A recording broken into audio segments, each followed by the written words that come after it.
Welcome to Burlap Teachers. Enjoy the video. You start by verifying requirements. Open system information and confirm boot mode shows UEFI. Make sure you have administrator access, recent backups, and Windows fully updated. These reduce risk. Check whether your motherboard supports TPM2. Zero and secure boot because Riot Vanguard enforces hardware security. If your PC uses legacy BIOS, you'll need to convert to UEFI. Once done, reboot into firmware settings. This is the essential first step, so the rest works cleanly and avoids boot issues later. You now make firmware changes, reboot and enter UEFI/BIOS, typically Dell, F2, or F10 during startup. Navigate to security or advanced menus, enable TPM2. Zero, sometimes labeled PTT or FTPM, so the OS can use hardware keys.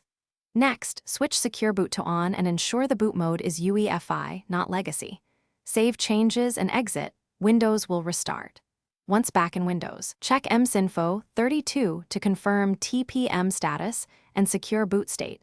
Because you finish by installing or updating Riot Vanguard, follow prompts and allow any driver installs, then restart.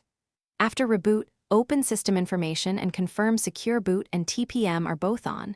This is how Vanguard validates your environment. Launch Valorant to test. If the game still blocks you, make sure device drivers and Windows updates are current, then reinstall Vanguard.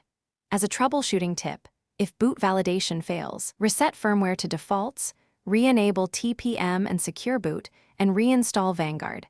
That often clears mismatched keys or lockouts. Thanks for watching. Consider subscribing if this video helped you.